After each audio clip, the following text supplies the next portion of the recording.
Salut, Ange Brice Niaba, bienvenue sur ma chaîne Éduquer ses finances. Si vous cherchez à apprendre, à épargner, gérer et investir votre argent, vous êtes au bon endroit. Comment bien gérer ses dépenses?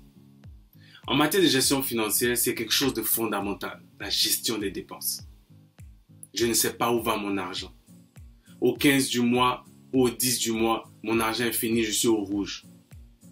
La première des choses, lorsqu'on parle de bien gérer ses dépenses, c'est d'abord de savoir quelles sont mes dépenses. Donc, identifiez vos dépenses. Quelles sont vos dépenses du mois? Il y a 3 types de dépenses. Et ça, pour l'instant, ça n'a pas encore varié. Les dépenses fixes, les dépenses courantes, les dépenses occasionnelles. Lorsqu'on parle de dépenses fixes, on parle de dépenses qui reviennent à une même période, généralement à la fin du mois ou au début du mois, mais qui reviennent à la même période. Donc, le loyer, vous devez payer un certain montant chaque mois, à la même période, le même montant.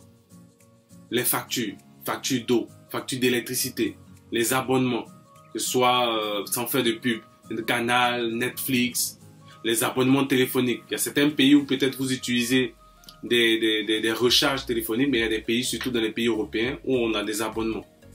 Vous avez tout ce type de dépenses qu'on peut appeler dépenses fixes. Si vous avez des enfants, il y a aussi peut-être les frais de scolarité qui reviennent très souvent à une même période pendant un certain nombre de mois. Voilà donc des exemples de dépenses fixes. Après, chacun détermine quelles sont ces dépenses fixes. Les dépenses courantes. Quand on parle de dépenses courantes, ce sont les dépenses quotidiennes. Donc, l'habillement, le transport, l'alimentation.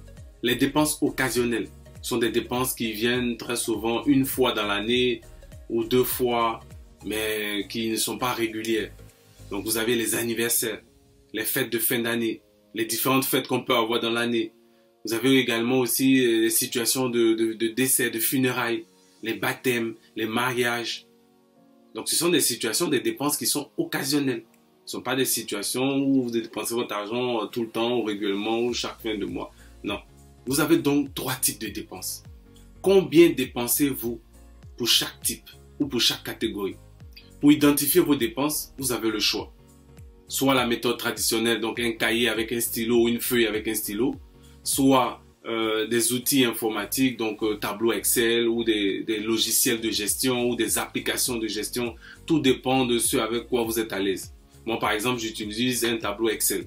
Cet outil de gestion vous permet de voir à la fin du mois combien je mets dans mes dépenses fixes, combien je mets dans mes dépenses courantes, combien je mets dans les dépenses occasionnelles. Considérons que vous êtes salarié.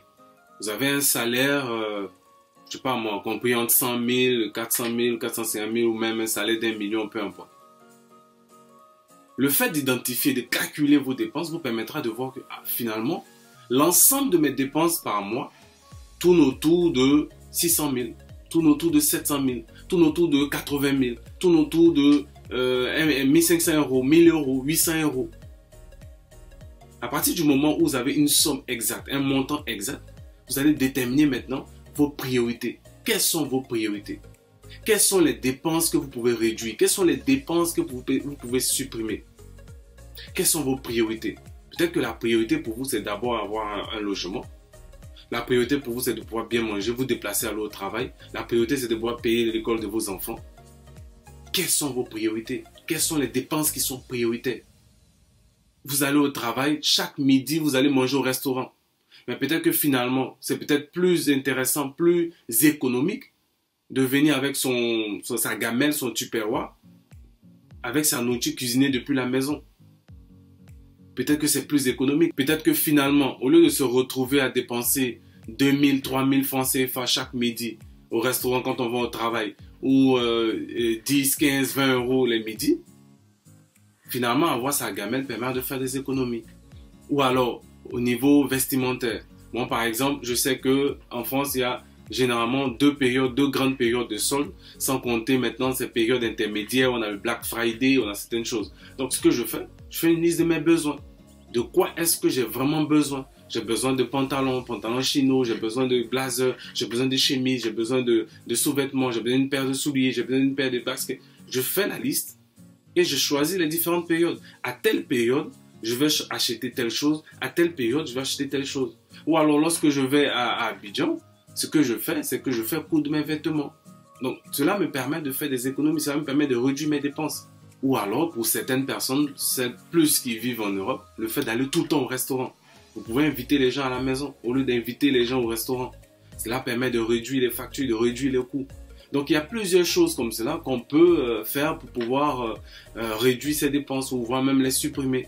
Ou alors, au niveau du loyer, vous pouvez réduire votre loyer. Peut-être que vous vivez à Hongrie, à la Riviera, en Côte d'Ivoire, mais peut-être que c'est plus élevé que votre salaire, c'est plus élevé que vos revenus. Alors qu'il y a de belles maisons à Yopougon, à Makoué, à Treichville. Vous pouvez déménager pour réduire le coût. Ou encore vous rapprocher de votre lieu de travail. Ou alors peut-être que la voiture que vous avez achetée, vu que vous n'avez pas acheté vous n'avez pas acheté une voiture neuve, c'est une voiture que vous achetez seconde main. Elle vous emmène à chaque fois chez le mécanicien, chez le réparateur. Vous dépensez énormément d'argent. Pourquoi ne pas commencer à prendre le transport en commun et laisser tomber cette voiture ou la revendre? Bref, ce sont des solutions que je vous donne, ce ne sont pas des obligations. C'est à vous de voir en fonction de votre train de vie, en fonction de votre mode de vie. J'ai identifié mes dépenses. J'ai analysé mes dépenses. Je sais maintenant où mon argent va. Je vais établir un budget. Donc, établir un budget, c'est allouer une somme d'argent en fonction des catégories des dépenses que je choisis comme étant prioritaires. Donc, je choisis que telles dépenses X, Y, Z sont des dépenses prioritaires pour moi. Je considère que ces dépenses-là, par exemple, font 200 000, 300 000, 1000 euros, 2000 euros. Donc, mon budget est que désormais, chaque mois, je ne dépasse pas la somme de 2000 euros. Je ne dépasse pas la somme de 500 000. Je ne dépasse pas la somme de 100 000. Parce que cela constitue l'ensemble de mes dépenses. À côté de cette somme allouée aux dépenses, il y a maintenant l'épargne. Combien je peux mettre de côté pour épargner? Parce que épargner me permettra de pouvoir réaliser certains projets. Épargner me permettra de pouvoir faire face à des imprévus. Épargner me permettra de pouvoir préparer ma retraite. Donc d'un côté, j'ai mes dépenses. De l'autre, j'ai une somme maintenant que je mets de côté pour épargner. Et pour épargner, je dois d'abord calculer ma capacité d'épargne.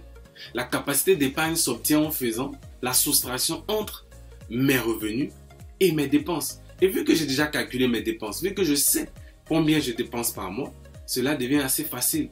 J'ai 500 000, mes dépenses sont de 400 000, il me reste 100 000 à la fin du mois. Les 100 000 constituent ma capacité d'épargne. À moi maintenant de choisir, de voir si je prends 100 000 francs comme épargne, si je prends 80 000 francs, si je prends 50 000 francs. Et ça, peu importe la devise, peu importe la somme que je gagne. Maintenant que j'ai fait tout ça, le plus important, c'est le suivi. Et oui, il faut bien que je suive mes dépenses. Parce qu'il y a des mois où les dépenses vont augmenter. Il y a des mois où les dépenses vont baisser. À ce moment donné-là, ce sera à moi de réajuster mon budget. Ce sera à moi de réajuster mon épargne. Ce sera à moi de réajuster la somme que j'alloue à mes dépenses. Donc, je dois effectuer un suivi régulier. Un suivi régulier de mes dépenses. C'est très, très, très important. En résumé, pour bien gérer mes dépenses, j'identifie mes dépenses. Combien je dépense dans le mois. Ensuite, j'analyse mes dépenses. Où va mon argent? Quelles sont les différentes dépenses que j'effectue? Quelles sont les dépenses prioritaires? Quelles sont les dépenses que je peux supprimer? Quelles sont les dépenses que je peux réduire? J'établis un budget. J'alloue donc un certain montant à mes dépenses. J'alloue un montant à mon épargne. Enfin, je fais le suivi régulier de mes dépenses. Pour suivre mes dépenses, je peux utiliser soit un cahier, soit une feuille, soit un tableau Excel, soit des applications, des logiciels de gestion. Tout dépend de ma convenance. Merci d'avoir regardé cette vidéo. À très bientôt sur Éduquer ses finances.